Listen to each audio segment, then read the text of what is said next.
la notion de RSE, donc responsabilité sociétale des entreprises, vous avez la recherche d'un impact à la fois humain et d'un impact environnemental. L'impact au niveau humain, c'est effectivement ce qui nous concerne le plus, c'est-à-dire comment est-ce que le travail forcé est impliqué dans la production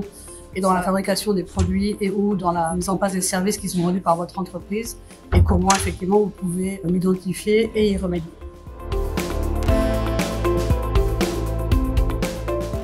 Il faut avoir la volonté de chercher un petit peu plus loin que sur la surface, parce que le travail forcé n'est pas identifiable visiblement. C'est pas quelque chose qu'on va voir sur la qualité du produit. C'est pas quelque chose qu'on peut vérifier quand on vérifie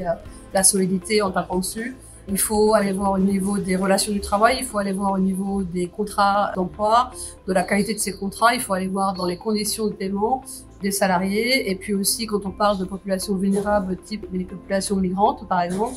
de voir dans quelle mesure ils ont été amenés et trompés sur la qualité des contrats quand ils sont arrivés dans le pays.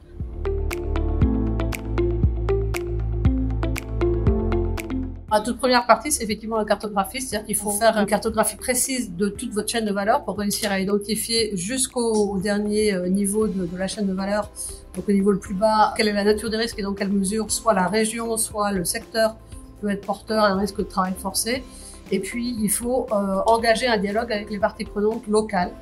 Bien sûr, international, vous avez des associations internationales comme Anti-Slavery ou comme Amnesty International et Human Rights Watch qui vont vous donner des informations sur la situation des droits humains et aussi du travail forcé dans certains pays et certaines régions. Et vous devez avant tout engager un dialogue avec les parties prenantes locales, donc les syndicats quand ils sont indépendants, les ONG de représentation des victimes, les communautés, les autorités locales, parce que c'est eux qui vont avoir la connaissance fine du marché du travail, des conditions de travail et aussi des potentielles sources de discrimination et de vulnérabilité.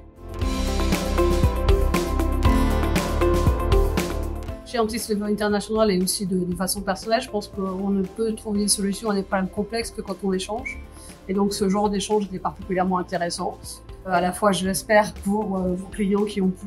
entendre ce que nous on avait à présenter, et puis aussi pour moi, parce que ça me permet d'avoir une analyse plus fine des contraintes que les entreprises ont quand elles veulent faire face à leurs besoins d'analyse justement de leur chaîne de valeur. Et ça, c'est toujours intéressant.